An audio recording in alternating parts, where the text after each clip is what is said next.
What if the most consequential visitor from interstellar space isn't a threat, a miracle, or a message, but a mirror that forces us to confront the edges of our understanding? What if an object that looks like a comet on the surface is really a stress test of our models for gravity, plasma, and chance, and our reflex to explain away discomfort before we've finished looking? Imagine the telescope's first. Dishes rotating in cold air, operators whispering timestamps, monitors breathing with numbers. A dim wanderer brightens, then brightens again, long before the sun should wake it. Jets peel off its surface, but the push those jets should impart doesn't line up with how its path actually wobbles. The silhouette fits the word comet. The behavior keeps slipping through it. And that friction, that's the story. Think of this script as a guided night watch. Unhurried, attentive. Less about certainty, more about the discipline of staying with the question long enough for it to reshape you. If you've been waiting for a cosmic event that is both plausible and deeply unsettling, this is your invitation to sit with the data, the doubt, and the 8 ways a single visitor could change what counts as normal without anyone noticing in real time. To stay present with this mystery as it unfolds, tap the like button so this video rides the algorithm's tide when a new piece of the puzzle drops. Subscribe if you want to be here when the next anomaly dents our expectations. And in the comments, leave where you're listening from and what you think we underestimate more: how fragile our models are, or how durable the unknown can be. There's one rule tonight: no rushing to answers. We'll move like light across a telescope mirror, slow enough to see what the eye misses, steady enough to catch a whisper if it's there. Let's begin. If you've seen comets before, you know the choreography. Far from the sun, ice sleeps. Near the sun, ice boils into gas. The coma blooms, tails unfurl, jets act like tiny thrusters that nudge the nucleus away from a clean gravitational arc. It's elegant, predictable in broad strokes, comforting even. Then a traveler slips in from between the stars and refuses to honor the timetable. Activity ignites almost 3 times farther from the sun than where most comets stir. Water is present, but a cold alien breath dominates the coma. Carbon dioxide, in a ratio that would be rare even for the weirdest members of our local family. Either it formed in a nursery far colder than ours, or we still haven't learned all the ways a surface can breathe in deep space. The math groans. If the jets are that vigorous, the push should be clearer. If the push is that faint, the mass must be heavier. If the mass is heavier, why is so much material escaping so far from the furnace? It's a loop that returns you to the same friction point. Whichever way you lean, something else leans back. That's not evidence of the exotic. It's evidence that our spreadsheet wants more columns. Hold that sensation. It's the feeling you get right before a field gets interesting. Now, imagine its path. Hyperbolic. A visitor, not a local. The cosmic equivalent of a passport stamped far away. Retrograde, meaning it swims against the current of the planets. And yet its angle relative to our thin planetary disk is shallow, as if its approach chose the busy lane when the whole sky was empty. Of course, it didn't choose anything. That's how coincidence talks in astronomy. It uses the voice of fate to make probability feel personal. We do not need to invoke intention to feel awe. We do not need to whisper message to justify listening harder. There's a concept borrowed from finance, epidemiology, and any field that bruises when rare things happen: the black swan. It's the event that only looks inevitable once it's already here. The outlier that breaks your model in the place you weren't watching. The story that writes its preface last. In space, a black swan would be any moment that lands outside our current maps, carries high impact, and leaves scars that don't fade. A fragment that behaves like it knows something about thrust we don't. A a timing coincidence with solar weather that exposes a coupling we dismissed, a data glitch that isn't a glitch, but a ruler bending where space-time creases. By that strict standard, this visitor is not a black swan. Not yet. It is a candidate, an audition for a role most objects never get to read for. And if there's one uncomfortable truth worth sitting with, it's this. A black swan never clears its throat. It just walks on stage as if it always belonged there. So here are 8 doors we'll open tonight. None of them require fantasy. A few flirt with it anyway. All of them are invitations to inspect the hinge where our knowledge attaches to our assumptions. First door, the orbital domino. A pass near a small world, a tiny tug on a smaller rock, a millimeter per second of velocity change you'd swear was irrelevant. Decades later, that whisper becomes a shout. A path that used to miss now grazes. A resonance repeats until a new eccentricity is born. Planetary defense is built to watch known risks well. It is not built to watch every faint pebble that might be nudged by a passerby we won't see again. If the domino ever falls, it will fall in slow motion, and it will look like nothing until it doesn't. Second door, fragmentation with an attitude. Comets crack and shed. That's their hobby. But imagine a fragment that decelerates against the direction its gas is pushing, or drifts with a grace that standard outgassing plus tumbling can't explain. There are natural paths to strange behavior. Cavities, pressure channels, low-density clumps masquerading as solid blocks. There are also stories we tell ourselves to keep sleeping through a noise we don't want to name. The discipline here is not to jump to intent, but not to lock the door against it either. Third door, the sun's temperament. Solar flares and coronal mass ejections are not rare. Coincidences happen. But plasma is a social medium, and magnetism is a gossip line.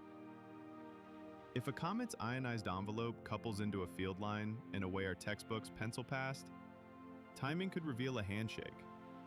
If nothing aligns, we let it go. If something aligns, we investigate the coupling without romance. Fourth door, the whisper in the spectrum. Search pipelines hate one-offs. They prefer repetition and tidy harmonics. But the universe doesn't owe us good manners. A narrowband murmur at a frequency with meaning, hydrogen's line for instance, might flash once while geometry blocks any immediate follow-up. It might sit mislabeled as interference until an algorithm with more patience visits an old folder. Unlikely is not a synonym for undeserving of a second look. Fifth door, the sky over our heads. The ionosphere is a slow dancer with fast moods. Charged particles sway its density. Our signals feel the drag. Most day-to-day variations are solar weather, not comet weather. But the geometry of tails, plasma sheets, and magnetospheric boundaries can draw shapes we don't always trace. If GPS timing jitters cluster with tail passages, if polar glows appear off-season in patterns that match no forecast, the right response isn't to panic. It's to overlay the maps and ask better questions. Sixth door, the bureaucratic breeze. Sometimes disclosure is quiet. Not choirs of trumpets, just a calendar suddenly full of coordination calls. Old mission telemetry reprocessed with new error bars. A patchwork of small releases that only looks like a pattern when a curious mind lays them side by side. This door isn't about conspiracy. It's about institutional prudence when prudence meets uncertainty. Seventh door, us. Attention is an accelerant. When enough people tune their expectations to the same key, policy vibrates. Telescope time moves. Funding tilts. The phenomenon becomes significant, not because of what it is, but because of how we behave around it. This is not a failing of humanity. It's a feature of social species. The lesson is to notice when our own gravity well is bending the trajectory of the story. Eighth door, the ruler we trust. Imagine atomic clocks that disagree by a hair in a window that correlates with the visitor's geometry. Imagine pulsar timing arrays that show residuals your pipeline flags as low confidence across multiple instruments that never otherwise agree on their noise. The prosaic explanations will always win first. Calibration, cable, software, sun. They should. And yet, if patterns cross instruments and methods, the right instinct is to widen the hypothesis set, not shrink the evidence to fit the comfort zone. If you feel your skepticism bracing, keep it. Skepticism is the spine of this entire enterprise. But let it be the kind that holds you upright while you look longer, not the kind that folds your arms before you've looked. Now let's walk more slowly through the first two doors, because they are the most likely to matter without drama. A gravitational nudge is a love letter from chaos to patience. You won't feel it when it's written. You'll only read it years later in the way a rock doesn't arrive where it used to. The solar system is full of near-stable arrangements that stay intact until a whisper gets amplified by resonance. Mars hosts faint co-orbitals. The main belt hums with bodies whose periods lean toward simple ratios with bigger giants. A passerby's fingerprint doesn't need to be big to become legible later. Which means the responsible thing now is not prediction theater. It's documentation. Archive geometry, uncertainties, and windows of maximum coupling.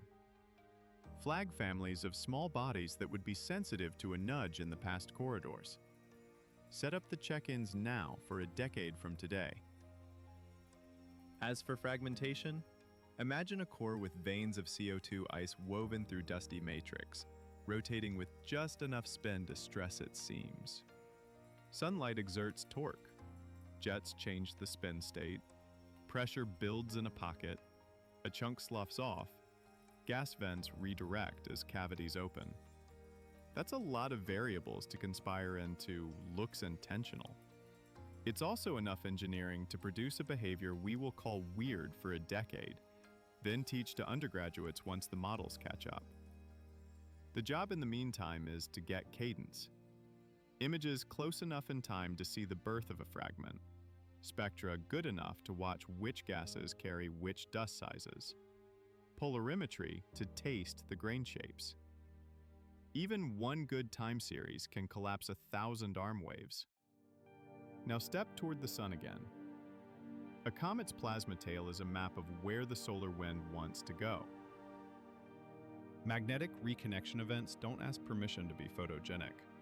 If you want to test coupling without trusting vibes, do it like a systems engineer. Pre-register windows when geometry favors interaction. Log solar wind data at high cadence. Correlate with tail orientation changes across multiple instruments. Demand phase alignment across independent clocks. If nothing shows, you've earned a better night's sleep. If something shows, you'll want to publish slowly and let a dozen other teams try to tear it down before you call it new physics. Signals? Here, the advice is simple. Save everything. Build pipelines that run in both directions in time. Archive raw voltage when you can, not just de-dispersed products. Train models on known interference, then force them to explain their own confidence when they reject a thing you care about. And if you ever find a whisper that is too coherent to be dismissed and too brief to repeat, don't chase it alone. The fastest way to go wrong is to go fast and alone. Our atmosphere? Treat it like a patient. Baseline first, perturbation second. Design your observation plan so you'll be content if the result is nothing to see. That's the only way to believe something when it finally appears. Co-locate magnetometers, ionosons, and GNSS receivers along likely tail transit paths. Pre-register your statistical tests, including what counts as a signal and what counts as a mirage. Then publish the null results too. We build truth from the scaffolding of careful no. The quiet bureaucracy door? If you work in an agency and your calendar gets noisy, remember this script when you choose how to talk outside your building. The public can handle "we don't know yet" if they can see that the people who do the knowing are coordinated, principled, and allergic to drama. Say what you're doing. Say what would change your mind. Say when you'll check in again. The US door? Take a breath. The timeline doesn't need your urgency. It needs your attention. Share because curiosity is a form of care, not because fear is contagious. Reward nuance in your feed. Punish certainty that arrives without receipts. The algorithm is not a log nature. It's a mirror that learns from your hands. The ruler door? Engineers know the ritual. Cross-calibrate. Swap hardware. Blind the analysis. Invite your harshest critic to choose the test first. There's a reason the best discoveries arrive with a stack of appendices thicker than the main text. When rulers bend, pride breaks first. Design for that. All of this may end in a shrug. That's not a failure. It's the price of not sleeping through the only kind of surprise that matters, the one that doesn't look like fireworks while it's happening. Before we continue, a gentle request. If this cadence, unhurried, disciplined, awake, fits the way you want to learn about the cosmos, subscribe. It tells the strange attractor we all live inside that long attention is worth feeding. And if you know one person who would sit through a video that refuses cheap certainty, send this to them. This channel has no billboards but your choices. Let's step into the second act. We'll slow the pacing further because this is where retention tends to crash in most videos, the middle third, where temptation to escalate replaces the courage to observe. The trick is to deepen instead of widen. Start with the chemistry.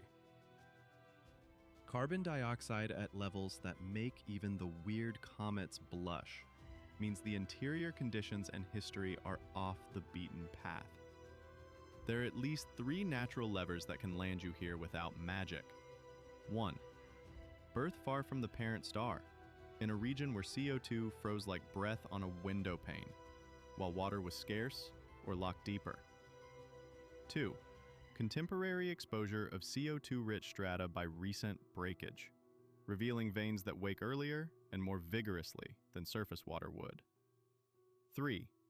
Selective vent geometry that privileges CO2 pathways at low solar input, while water remains trapped. Each lever has fingerprints, line ratios and infrared bands, dust-to-gas coupling that favors certain grain sizes, changes in polarization that track particle shape as activity ramps and relaxes.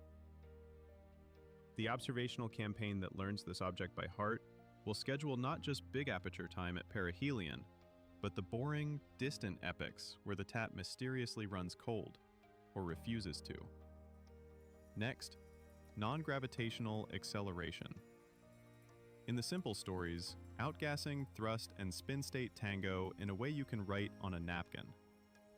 In the real ones, thermal inertia delays thrust vectors.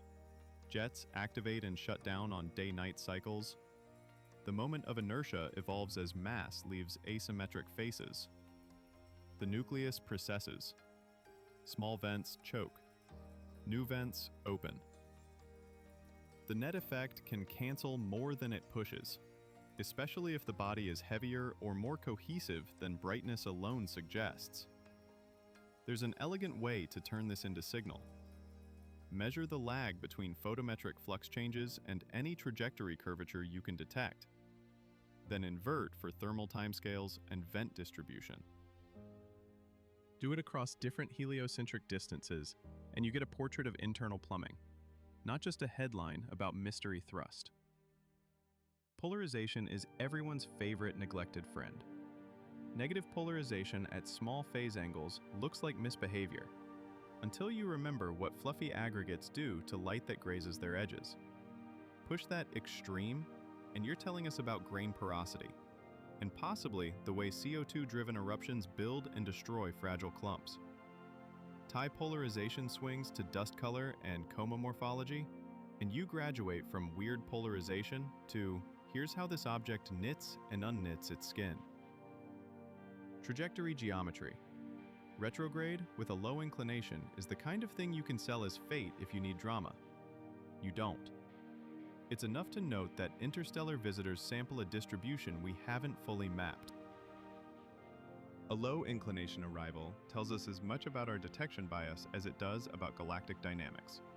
The sun's backyard is surveilled obliquely. We tend to spot what crosses where we're already looking. The corrective is straightforward.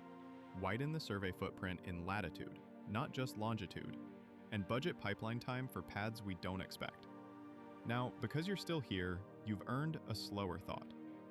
The phrase outside the model gets abused. Models are not beliefs. They're tools with scope conditions. An outlier does not demand a revolution. It asks whether the scope conditions were honored. With this visitor, the scope condition that keeps blinking is our assumption that cometary behavior is a simple function of distance and sunlight. The data say composition and interior architecture write half the story, and that half is easy to ignore when most comets politely fit the curve. The lesson isn't that comets are aliens, it's that comets are individuals. Let's thread back through the 8 doors with action steps, the kind of pragmatic checklist a mission planner or observatory director can actually use. Orbital domino. Publish a registry of potential second-order victims. Not threats, victims. Objects whose orbits would be most sensitive to a small perturbation in the corridors this visitor walked. Assign re-observation windows now, with uncertainty growth baked in. Fund the boring follow-ups. Build software to cross-reference later anomalies with this registry automatically, so you don't trust memory decades from now. Fragmentation. Target high-cadence imaging across a range of phase angles around the most thermally stressful windows. Pair with spectroscopy to separate gas drivers from dust passengers. If a fragment misbehaves, force models to fail in public. Publish all plausible natural mechanisms with parameters, then bound what would remain if you forbid yourself the exotic. If nothing remains, you've earned the right to ask harder questions without embarrassment. Solar coupling. Pre-register null criteria. Decide what correlation would count before you look. Synchronize clocks across observatories. Share raw timing data, not just sanitized products. If the answer is nothing, celebrate. You just carved a clean line between coincidence and causation. Signal hunt. Archive raw. Share candidate events with a consortium under a clock with a sanity period before going wide. If a one-off appears, rerun the pipeline against historical windows where similar geometry occurred, even without the visitor, to test for systematic ghosts. If your best case still looks like a whisper and not a bug, publish with humility and a replication kit. Atmospheric watch. Build a map of expected nothing. Then, hang this object's tail geometry on that map like a transparency, and see if any quiet stations got louder at the right times. If yes, your next paper is a methodology paper, not a claim. Teach others how to find or falsify what you think you saw. Institutional cadence. Release your observing plans in advance with criteria for escalation that anyone can read. Say what would change your posture, then do what you said. The public loses trust when you move the goalposts without telling them you had to. Public conversation. Creators like this channel have a responsibility you can measure. It isn't just accuracy, it's pacing. People can metabolize uncertainty if you give them room to breathe between beats. If this video earns your subscription, it will be because it treats you like an adult who can sit with "we don't know yet" without reaching for the nearest sensational word. Measurement humility. The ruler door closes with a checklist. Cross-calibrate, swap pads, double-blind analyses, independent pipelines, pre-registered thresholds, external replication. This is not bureaucracy. It's how reality rewards patience. You can feel it by now. The real story isn't alien tech or nothing to see. It's the third path, an object that is absolutely natural and still powerful enough to pull threads from the sweater of our complacency. Those are the best teachers, the ones that never needed to be magic to change your life. Stay a little longer. In the next segment, we'll slow down even further to listen for the quietest signals. Timing offsets so small, they look like dust. Polarization swings that reveal grain growth cycles. Depletions and enrichments that tell a travelogue of another star's frozen chemistry. We'll also build a thought experiment. If a single engineered artifact wanted to masquerade as a comet, what would it overdo? And where would it fail to fake the boring parts? Not as a claim, never that. As a way to learn what boring looks like when it's honest. If this pace is your pace, tap subscribe. If you know one person who would appreciate a script that doesn't insult their intelligence or sell their attention for a jump cut, share this with them.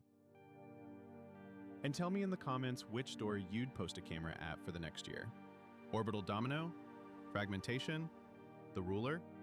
We'll pick up from here, right where patience earns its keep. Imagine standing inside the silence between instruments. The kind of quiet that isn't empty, just dense with possibilities. Out there, the object keeps breathing cold, CO2-rich gas into a coma that looks ordinary until you ask it to explain itself.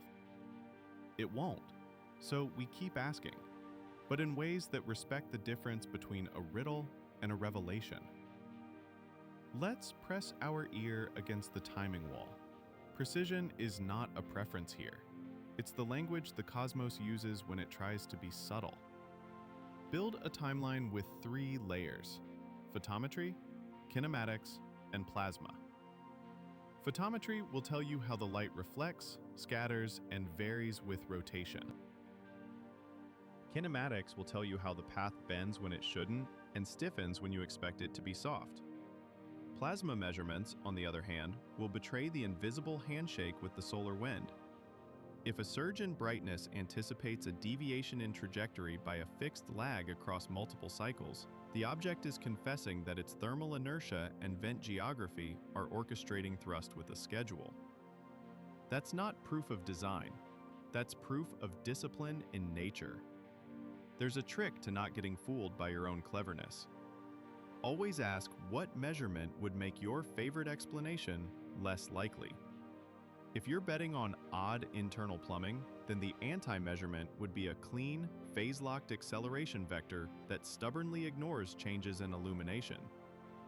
If you see that, plumbing is out.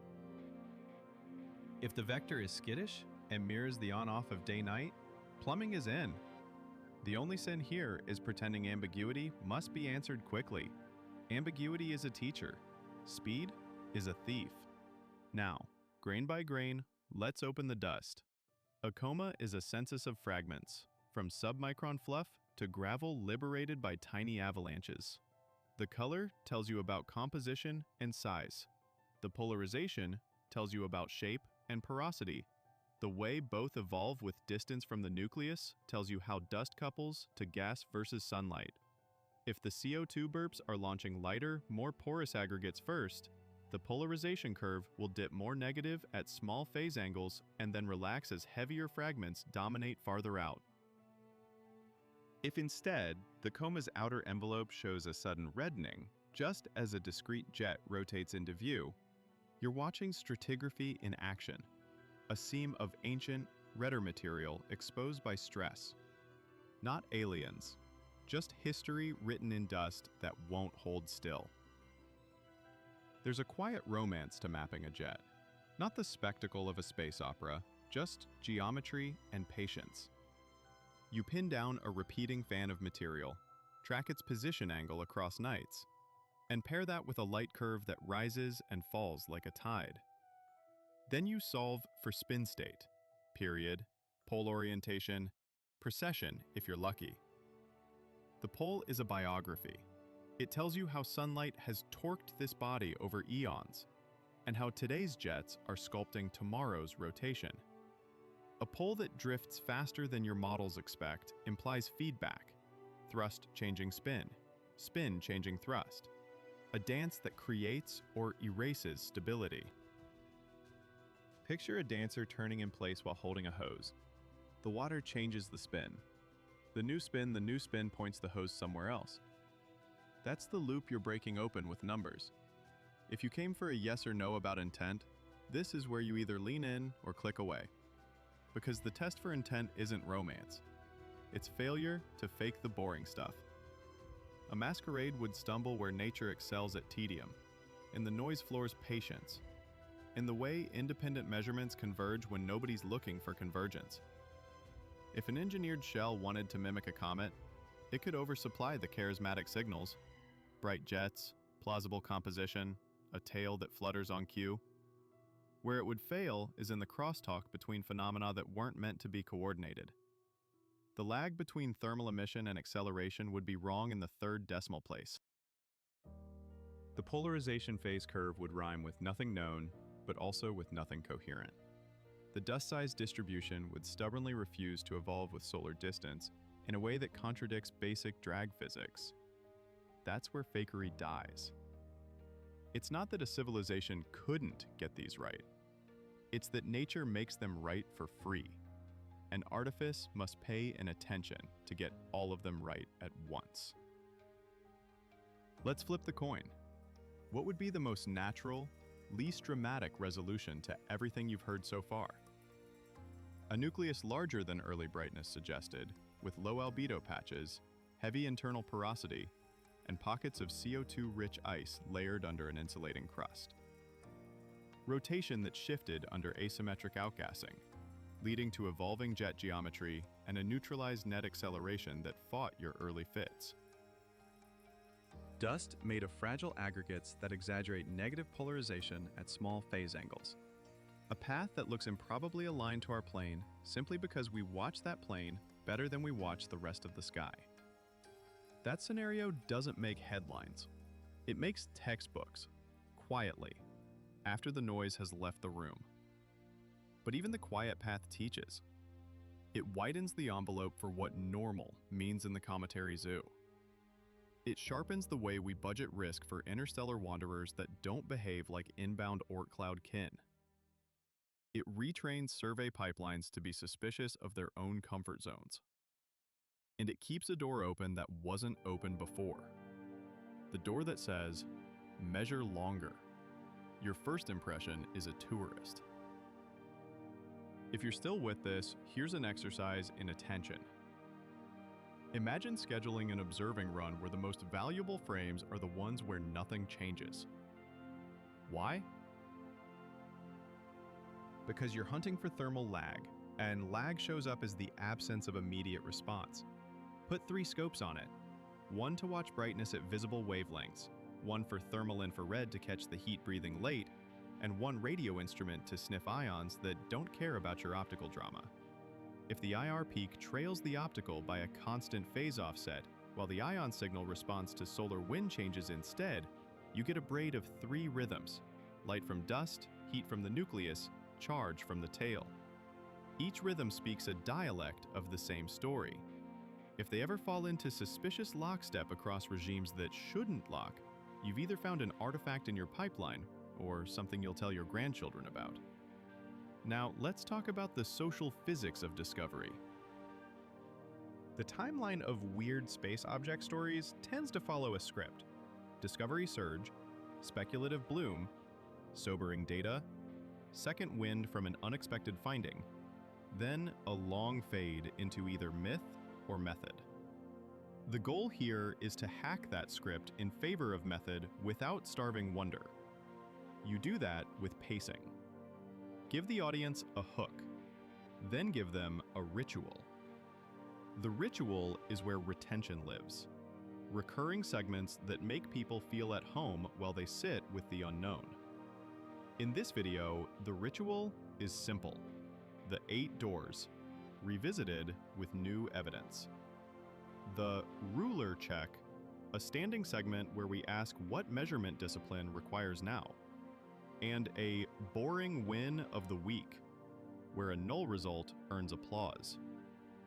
Audiences who learn to love null results become the kind of people who won't be fooled when something finally breaks the mold.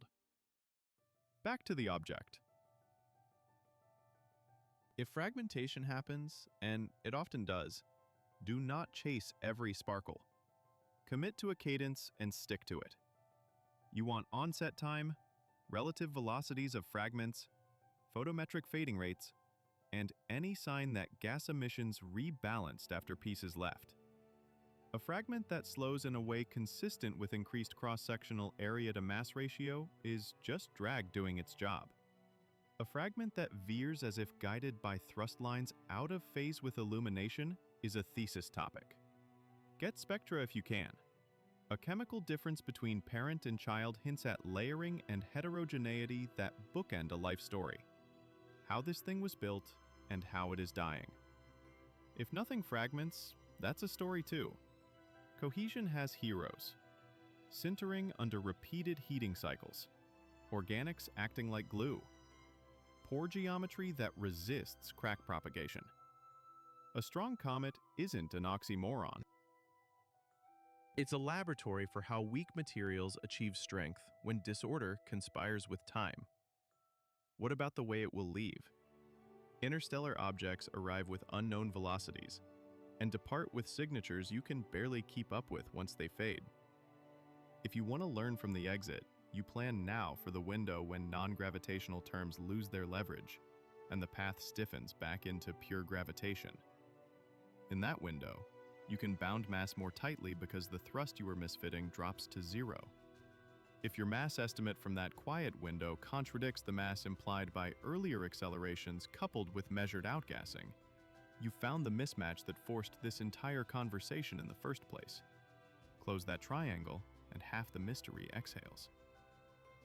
Let's sit with solar wind again. It's tempting to imagine a choreography where flares hit, tails ripple, and all the instruments agree that cause met effect on a neat schedule. Real coupling is messier. Field lines snake. Reconnection hides. Local geometry matters in ways our cartoon diagrams don't honor. The mature way to hunt this is to invite disagreement. Put a magnetometer on the table and a camera that doesn't know the magnetometer exists. If their timelines kiss by accident too often, that's not romance, that's a relationship. Then let someone else do the same with their own hardware. If the relationship survives distance and egos, publish. If it dies, bury it with gratitude. No field advances without funerals for lovely, wrong ideas. There's a quiet place here for philosophy, the practical kind. Cosmology teaches humility at scale. Planetary science teaches humility at intimacy. In between, wanderers like this deliver a third lesson: humility and inference. We learn to separate the satisfying narrative from the robust inference chain. The narrative says, "It wanted to be seen," or "It came to test us," or "It's proof that we're alone." The inference chain says, "Here is the evidence. Here are the models. Here is where the model scope ends. Here is what would change our mind." An audience that can hear the difference is an audience that deserves the last 10 minutes of this video. The slowest, clearest, least cinematic part. Because in those minutes, we tally what we've learned and what we owe the next object. We've learned that composition matters more than distance when composition is weird enough. We've learned that thrust decoupled from illumination is a red flag for either plumbing we haven't mapped or assumptions we haven't retired.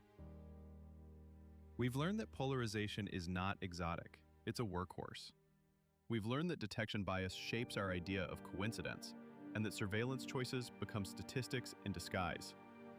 We've learned that institutional transparency buys trust when patience is the only honest posture. We've learned that attention, when responsibly managed, is a tool, not a fire. What we owe the next object is a better net, wider in latitude, deeper in cadence, kinder to nulls, hungrier for raw. We owe it pipelines that keep the raw voltages and the messy timing, not just the polished products. We owe it pre-registered tests that constrain our own future temptation to tell the wrong story beautifully. We owe it an audience trained to reward the unsexy parts of truth. If you can give only one thing, give continuity. Subscribe so your attention is here when patience pays off. Leave a comment with the one measurement you'd fund first if you had a small grant and a cooperative telescope. Polarization cadence? Thermal phase lag? Tail ion correlation with solar wind? The best ideas will be pinned and revisited in a follow-up where we put your priorities against a real observing calendar. That's how a community learns, together, out loud. Now, as promised, the thought experiment we sidestepped earlier. If an artifact wanted to slip across our sky wearing a comet's skin, where would it skimp? It would counterfeit the big brushstrokes: coma, jets, a tail that obeys sunlight in broad outline. It might even seed CO2 to ignite early, knowing we'd call it weird but natural. The edges would betray it. Light curve harmonics would hint at a shape too precise for rubble. Thermal emission would whisper of materials that conduct heat like metals, not dust. The non-gravitational acceleration would refuse to settle into a model that composes with spin in a way porous bodies do. The outgassing lines would carry contaminants too tidy, like a laboratory's fingerprint. That's the audit you run not because you expect to catch a masquerade, but because only by trying to break the natural hypothesis do you respect it enough to keep it. If this leaves you with an appetite for more, good. Appetite is what carries us across the long valleys between highlights in this work. In the next segment, we'll do something almost nobody online rewards. We'll walk through a mock observing proposal for this very object, line by line, with time allocations, contingency trees, and what success would look like if the result is that nothing strange happens at all. And we'll close with a brief Q&A sourced from your comments, your sharpest questions about coincidence, intent, and the ethics of attention. Tap subscribe if your curiosity likes to be treated like a grown-up. Share if you know someone who'd rather sit with a careful maybe than a satisfying yes. And breathe. The sky isn't in a hurry, neither are we. Ready? Let's plan an observation that earns its boring ending. Start with goals you can fail honestly.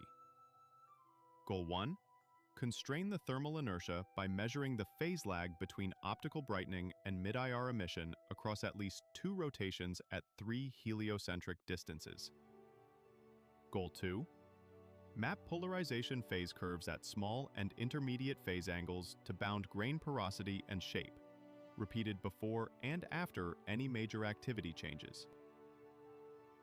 Goal 3.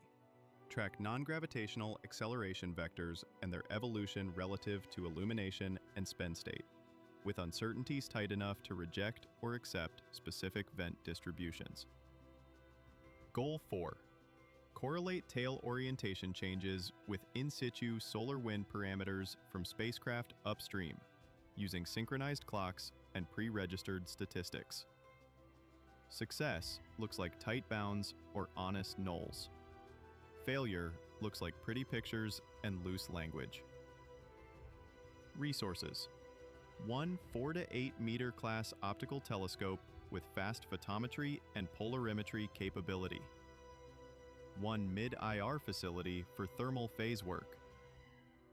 Access to upstream solar wind data streams. A small radio dish for ion line monitoring. A data engineer who loves raw files. A statistician cruel enough to veto weak correlations. A public plan that says when you'll report, what you'll call significant, and what you'll ignore even if it tempts you. Contingencies: if activity drops to a crawl, lengthen integration times and shift emphasis to thermal and polarization, which remain informative in quiet regimes. If fragmentation occurs, dedicate a sub-campaign to fragment kinematics while keeping the main cadence alive. Don't sacrifice the long baseline for fireworks. If weather eats your window, share your plan so another site can clone it. Redundancy beats pride. And ethics. Publish nulls. Archive raw. Credit promptly. Speak slowly. Let the audience see the scaffolding. Trust them with the unpolished edges that make science a human craft, not a magic trick. By the time this object fades into the dark, it will have done what all good visitors do. Leave us arguing less about what we prefer to be true, and more about what we have the patience to learn. That's the kind of impact that lasts longer than a news cycle. It's also the only kind worth reorganizing your attention around. Picture the night shift at a small observatory. 2 people, 1 thermos, 4 screens. The sky is clear in that exacting way winter sometimes grants. Cold enough to still the air, steady enough to make stars look like pinholes punched through velvet. The target is faint now, but not gone. That's when the real work begins. After the headlines move on and the object stops rewarding short attention spans. Begin with cadence that respects fatigue. 10 minutes on, 5 minutes off. Rotate filters with a purpose, not a habit. Visible continuum for dust, a narrowband slot to isolate gas, a polarimetric sweep at small phase angles to catch the grain dance. You're not hunting drama. You're building a spine for a time series, sturdy enough to carry meaning when the signal pretends to be noise. Listen to the data engineer when they say the checksum matters as much as the flux. A corrupted frame rots a conclusion months later. Make friends with boring file names that encode everything you need to reconstruct a night you barely remember. UTC down to the second. Filter. Exposure. Observer initials. Weather flag. A confidence score. It's not poetry, it's memory you can trust. In quiet hours, revisit the spin. Light curves can lie when jets flare, but they tell the truth if you ask softly over long baselines. Harmonics hint at shape irregularities. Precession reveals itself in the slow drift of a repeating feature that refuses to repeat perfectly. If the pole is still migrating, you're witnessing feedback as a living thing, a real-time negotiation between sunlight, sublimation, and inertia. If it is settled, the object has found a temporary harmony. Temporary is the key word. Harmony in space is a truce, not a treaty. Now, a detour into error bars. We treat them like fences to keep us safe. Better to treat them like windows that open and close as weather changes.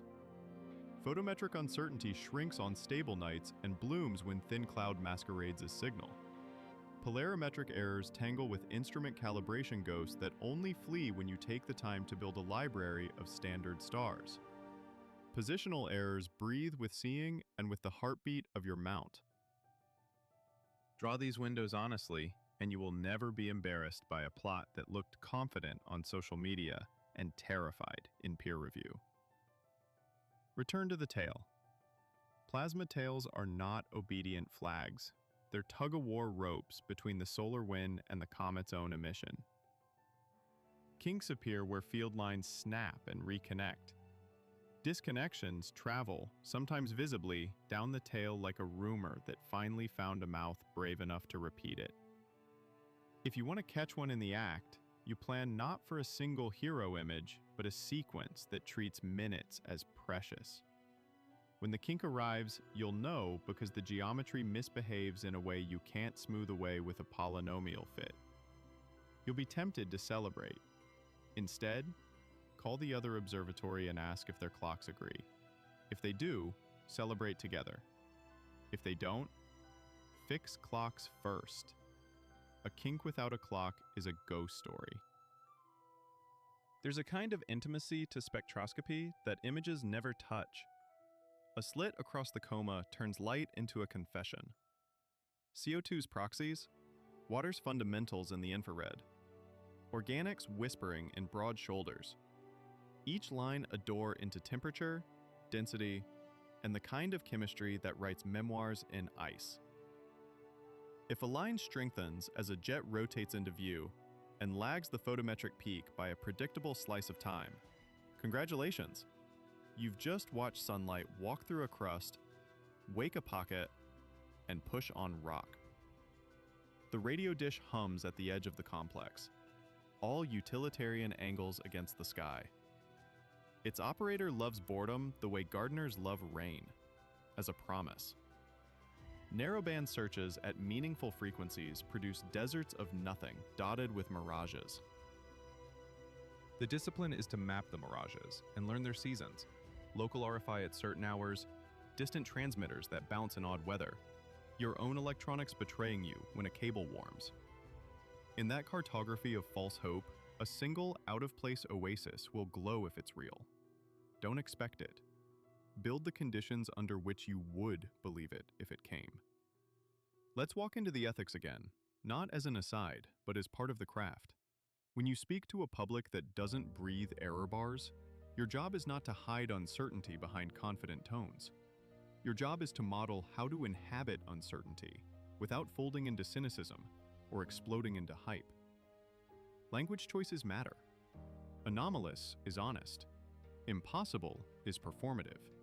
Consistent with honors the chain. Proof of skips the work. If you practice that discipline now, when the stakes are only understanding a wanderer, you'll have the muscles you need if a day comes when the stakes feel closer to home. Back in the control room, a cloud noses across the sky, the kind that can ruin a run by pretending to be transparent.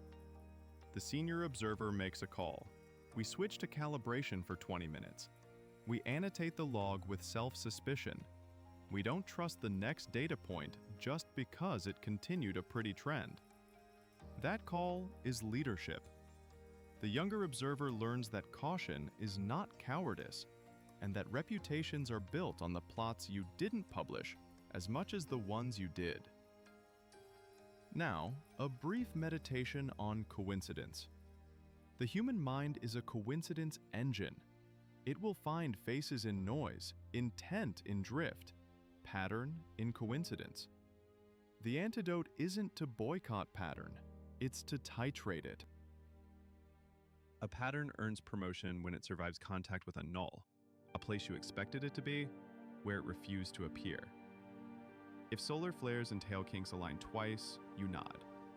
If they miss 3 times under equally favorable geometry, you lower your eyebrows and write coincidence with a straighter mouth.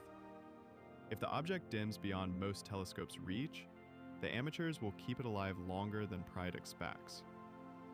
Backyard setups with obsessive operators in dark skies can stitch together a light curve that bridges the gap to the next big facility window. That collaboration is not charity, it's strategy. Diversity of apertures, latitudes, and obsessions creates resilience.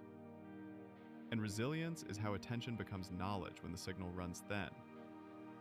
You'll notice how none of this required an extraordinary claim. That's the pleasure here. Building a narrative that can hold wonder without importing miracle. The universe isn't stingy with marvels, it's stingy with shortcuts. If we pivot to the far speculation for a moment, not to dwell but to inoculate, consider the artifact in disguise hypothesis as a training dummy. It helps you practice the audit you would run on any claim that outpaces its evidence. You'd ask for coherence across independent domains: light, heat, motion, charge. You'd check for overfit, a model that nails the charismatic signals and fades where the boring constraints live. You'd invite adversarial collaboration. Hand your best case to the critic you fear and let them choose the test. If the case survives their weather, it's ready for yours. This isn't about proving or disproving intent. It's about translating curiosity into a method that doesn't humiliate you later. Let's trace the exit.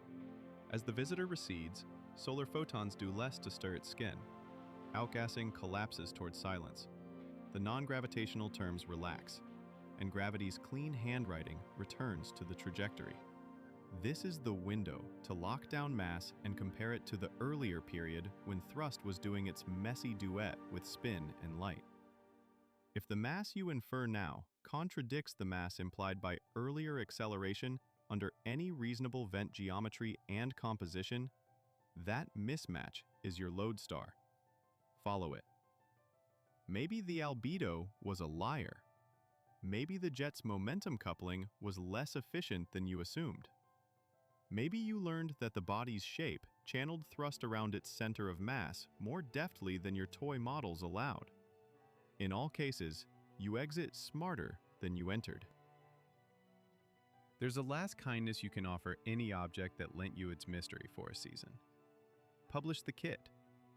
The code that parsed the raw. The scripts that turned timestamps into phase angles.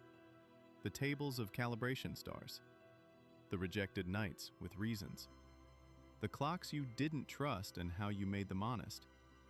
It's not glamorous. It's better. It allows a graduate student you'll never meet to learn in a week what took you a year. That compounding is how fields grow.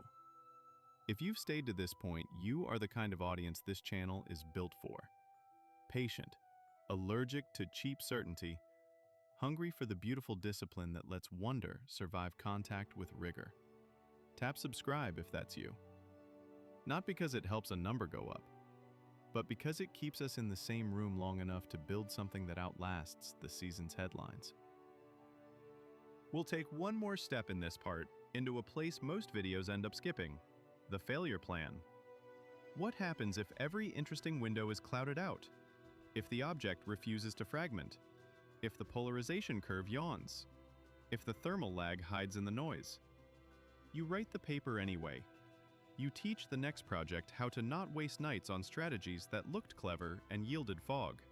You become the ancestor you wish you'd had. It's not romantic.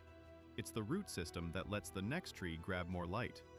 And if, by chance, the universe decides to be generous, to crack a seam while your camera is running, to wink along a frequency that means something, to pinch a tail just as a flare kisses it, remember the oath you took by watching this far. Go slow. Check clocks. Call friends. Publish tools.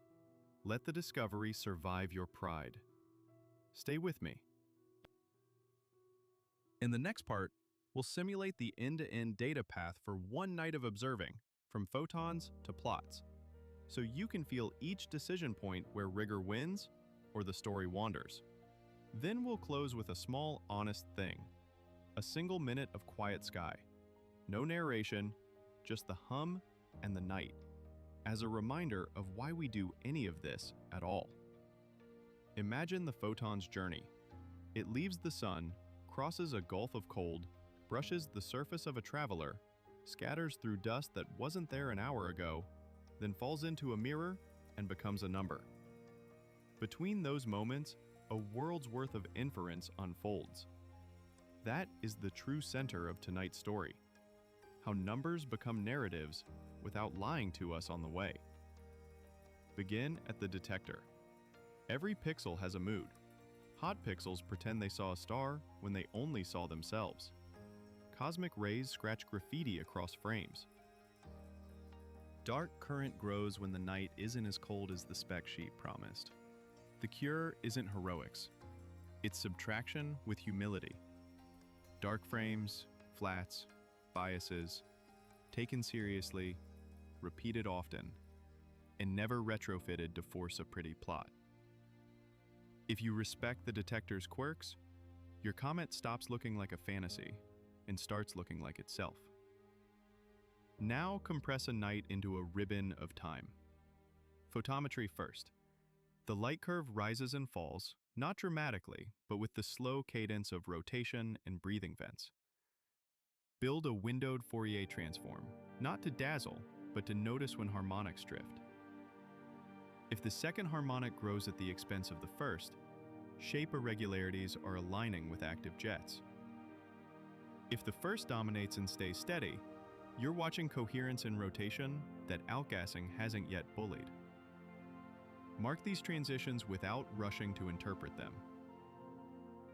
The interpretation that survives will be the one that waited long enough to be necessary. Switch to astrometry. Plate solve with care. Use reference catalogs that know their own errors. The object's path should sit in a thin corridor drawn by gravity, with non-gravitational terms kneading the corridor into a gentle curve. Fit both models, the strict gravitational one and the one with a soft, physically motivated acceleration term that is allowed to evolve with insolation. Then, refuse to call a difference real until the residuals behave in a way that a change in your calibration cannot mimic. That rule will save you from at least half the ghosts that haunt small body dynamics. Go to color. Dust reddens with age. Fresh surfaces can look bluer by comparison. If a listening jet exposes new layers, you might watch the coma's color tilt for an evening before it returns to its older tone. Link this to polarization. Porous aggregates scatter light in ways that carve a signature into the phase curve. If color and polarization travel together, you're likely measuring evolution in grain size and structure. If they decouple, geometric effects or different dust sources are playing a trick. Tricks are fine. You just don't want to mistake them for laws. Pause for breath. The temptation now is to escalate. Resist it. The best videos about space remember that the sky works on its own tempo. Let the next beat land slowly. Consider thermal inertia. A surface that heats and cools quickly will answer sunlight like a drummer with good timing. On beat, no lag. A surface with depth and memory will answer late. If the thermal infrared peak lags the optical peak by a consistent fraction of the rotation period across multiple cycles, you have a handle on thermal inertia, and, by extension, on what it takes for warmth to walk from skin to underlayers. That, in turn, tells you how pressure pockets form and burst. Follow that thread, and you will understand why some jets seem to wake up too early far from the sun. They are not early. They are simply well-insulated paths to deeper, more volatile seams. There is a beauty in the way small forces gang up. Radiation pressure barely moves a grain in an hour. In a month, it shepherds a veil of dust into a contour a telescope can trace. Non-gravitational acceleration barely tilts a trajectory in a day. In a season, it writes a signature that won't fit into a purely Keplerian suit, no matter how you tug at the sleeves. If you want to see these gangs at work, stack images to pull a faint tail from darkness, then unstack your conclusions so you don't average away the very changes you need to notice. Analysis is a dance between summing for signal and slicing for truth. Let the radio instrument have its say again. The spectrum is quiet tonight, and that quiet is information. Quiet tells you your filters are honest, your local interference map is up to date, and your pipeline isn't reporting miracles just because it wants to. Now and then, the noise flowers into a narrow feature. Log it. Tag the environment. Ask 3 questions before you feel anything at all. Did the same feature appear when the target was elsewhere? Was a known transmitter misbehaving? And do independent systems agree? Only if the first 2 are no and the third is yes do you switch from guard to guest. Whisper about geometry. Retrograde motion on a low inclination path is the sort of configuration that turns into folklore if you give it a cape. Don't. It's enough to say our survey strategies prefer the ecliptic, and the ecliptic rewards our attention by offering more chances for interception. If you want to change what feels coincidental, change where you look. Build a survey that doesn't assume the next visitor will honor our current habits, and your statistics will stop scolding you for seeing what you train them to see. Now, picture a fragmenting moment, not as spectacle, but as a differential equation that finally ran out of patience. Thermal stress met spin rate, porosity met pressure, cohesion lost by a hair. The new piece leaves with the parent's velocity, plus or minus the impulse the breakup granted. Its path should evolve in ways that love physics more than drama. Drag for the light, inertia for the heavy, rotation for the odd-shaped. If you see a piece behave as if guided, Check 3 mundane culprits before you write a line that someone will quote back at you in 5 years. Projection effects, cadence gaps, and selective detection thresholds that make a wandering, faint fragment look like a purposeful bright one, simply because you only see it when it points a reflective face at you. There's a long kindness you can do for future you. Document the null nights as if they were glorious. No tail kink despite favorable solar wind. No polarization swing at small phase angles beyond baseline. No thermal lag change as distance increased by 0.2 AU. Those sentences will be treasure when you try to remember whether a later pattern was real or a coincidence blessed by forgetfulness. Turn toward the sun metaphorically and ask a question that makes plasma physicists smile. When does a comet's envelope stop being a passenger and start being a participant? The answer, if there is one, will live in the way tails detach during changes in wind polarity, in the rate at which ions follow field lines compared to neutral dust, and in the rare, clean alignment between upstream solar monitors and your own clocks. Even then, it will feel like a probability, not a pronouncement. That's fine. Probability is how adults say maybe without blushing. Mid-video, attention ebbs. This is where most storytellers sprint. We will slow down instead and offer a ritual. A 1-minute field recording of observatory audio, the thrum of equipment, the click of relays, the soft human noises that remind you science is a craft practiced by people in rooms. Then the picture returns, not with a jump cut, but with a steady re-entry into the data. Imagine now that nothing strange happens for a week.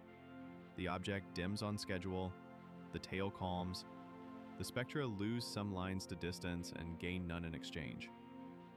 This is the part of the story that affects your life more than plot twists. We keep going. The cadence holds, the logs fill, the code matures. The expectation of a twist recedes. Only then, sometimes, does reality allow one. If it does, you will be grateful that you prepared for it after deciding you didn't need it. Now, a small, specific, practical interlude for those who watch for the method as much as the mystery. If you want to measure a tiny, season-long, non-gravitational acceleration with confidence, do this. Anchor your astrometry to a catalog with robust, proper motions and parallax for background stars, not just positions. That choice alone will tame slow drifts that pretend to be comet physics. Track color terms for your instrument across the season. The comet spectrum is not stellar, and mismatched color corrections can fake small position shifts when seeing changes. Use at least 2 independent software pipelines to reduce the same nights, ideally built by different minds. Agreement is not proof, but disagreement is a gift. It shows you where the craft still leaks. Pre-register the functional forms you allow for non-gravitational terms. Constant, tied to solar flux, tied to rotation phase, or a 2-parameter lag model. Pre-registration prevents your fit from discovering whatever your hope wants. If your result after all that is consistent with 0 within errors, frame it as an achievement, not a disappointment. Constraints are the architecture that future anomalies must live inside. There's a tenderness in the way amateurs and professionals meet in this part of the sky. A backyard rig catches a brightness dip on a night the big dome was snowed in. A desert observatory contributes polarimetry at phase angles a national facility couldn't schedule. A radio club logs RFI maps that save a week of false alarms. This is not the romance of citizen science slogans. It's logistics. Logistics is how humans do anything difficult together without pretending we did it alone. A word about words. We have used weird a lot. Weird is a placeholder for insufficiently modeled. It asks for patience where mystery asks for surrender. If you keep that difference warm in your mouth, the next seasons of this channel will feel like a conversation with a friend who refuses to lie to you to keep you entertained. Let's walk the exit ramp slowly. As the visitor withdraws, stack longer. Pull the tail from the noise with generosity. Then remember that generosity can invent features that aren't there. The cure is to vary your stack size and watch which features survive. Real structures are stubborn. Artifacts are needy. They appear only when you feed them just so. Prefer stubborn friends. If, against expectation, a narrowband signal sidles into the spectrum, a polite, coherent line where there should be none, do not write poetry. Write timestamps. Invite replication before interpretation. Move with the choreography that protects both truth and reputations. Notify a small circle with diverse instruments. Define a short, clear window for follow-up. Predefine what would count as a confirmation and what would count as a ghost. And, above all, publish the negative attempts alongside any positive ones. That is how grown-ups chase miracles. There's still room here, at the end of a long, quiet stretch, for wonder that needs no adornment. You can feel it in the way a faint smudge becomes a tail, becomes a map of forces you cannot touch. You can feel it in the way small numbers, millimag dips, arcsecond nudges, encode dramas larger than anything we can stage. You can feel it in the decision to keep looking when nothing obliges you to. That decision is the heartbeat of this channel. If this rhythm fits yours, slow, careful, unafraid of the word maybe, stay. Subscribe, not to make a metric happier, but to anchor a habit in your week that leaves you gentler with the unknown. Share this with one person who prefers a patient perhaps to a loud proof. And tell me, in the comments, which measurement you would cut if we had to save time, and which you would protect at all costs. Those trade-offs are the secret script under every mission plan. Your answers will shape the next part. In that next part, we will do something we rarely see on camera. We will walk through failure modes. Not the spectacular ones, but the petty, honest, infuriating kind that ruin conclusions. Flexure that shifts a spectrum by a fraction of a pixel when temperature changes. Flat fields that age faster than you budgeted for. Clock drift that hides inside a flaky NTP server. Calibration stars that weren't as standard as their catalog promised. We'll show how each can masquerade as physics, and how to catch them. Not with genius, but with checklists, and the humility to use them. For now, let's end this segment as we promised earlier, with a minute of sky. No narration. Just the soft chatter of relays, the faint wind against a dish, and the calm, astonishing fact that somewhere out there, a traveler is leaving, unchanged by our attention, and yet changing us, because we chose to pay it. Start by imagining a photon logbook. Every observation leaves a trail of choices. Which filter, which exposure, which calibration frame, which threshold for flagging a cosmic ray. The craft is not in any single choice, but in the way the choices agree with each other months later. Tonight's goal is simple. Extend the portrait of this visitor until even the boring parts of its behavior feel familiar enough to trust. Picture a run where the object is faint and the air is steady. Begin with a short series of exposures meant only to test the seeing.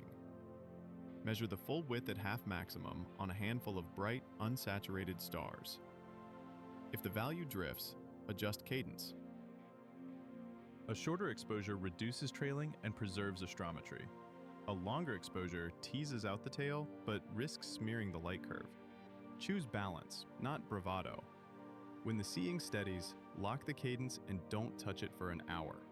Consistency beats perfection, because consistency lets you believe differences you didn't plan. If you want to watch rotation without confusing it with vent flicker, consider a slow roll-through phase angles.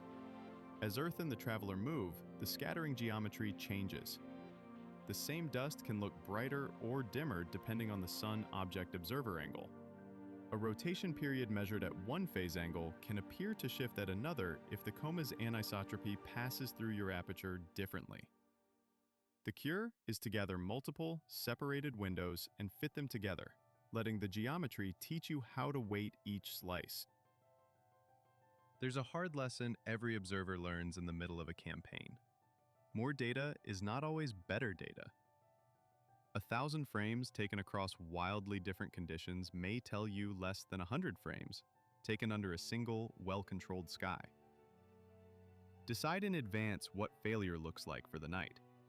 If your error bars refuse to shrink below a threshold you need for a specific test, stop chasing that test and pivot to one that respects the sky you actually have. That pivot is not quitting, it's strategy. Turn back to dust. At these distances, radiation pressure sorts grains by size and shape into graceful curves your camera can read if you let it. If you stack along the tail direction, you'll overstate structures that are truly diffuse. If you stack in the rest frame of the nucleus, you'll drown faint features in noise. The right move is to do both, then ask which features survive both treatments. Features that refuse to die under both approaches earn promotion from artifact to candidate structure. Save structure for which you can trace on multiple nights. Polarization deserves another minute. Think of it as the way light remembers its last conversation with matter. Low phase angles often give negative polarization for fluffy aggregates. Push that phase angle and the sign changes. If your measurements swing more negative than the familiar curve for typical comet dust, you're learning about unusual porosity or composition.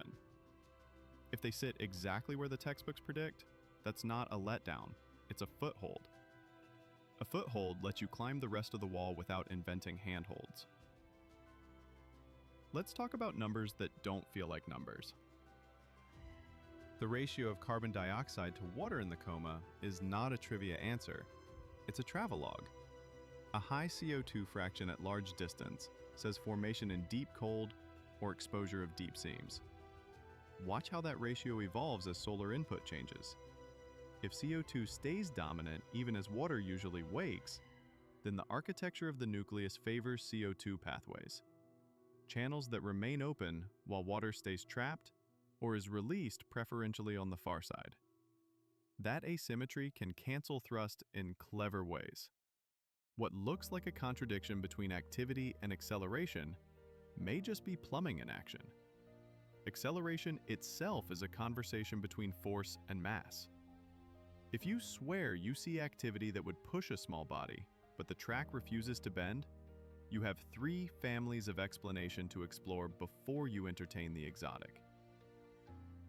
1. The mass is higher than your brightness inferred size suggests, because albedo fooled you and the core is larger or denser than its glow implies. 2. The thrust vectors cancel in practice, because vents activate in opposing directions as the body turns. 3. The coupling between gas and momentum is weaker than you assumed, with much of the outflow dribbling in ways that don't deliver strong kicks. Each family leaves fingerprints in time series, lags, harmonics, and subtle seasonal changes. A word on seasonal for a comet sounds whimsical until you remember that seasons exist wherever light moves across geometry with a schedule. As the pole leans and the path curves, insolation patterns change.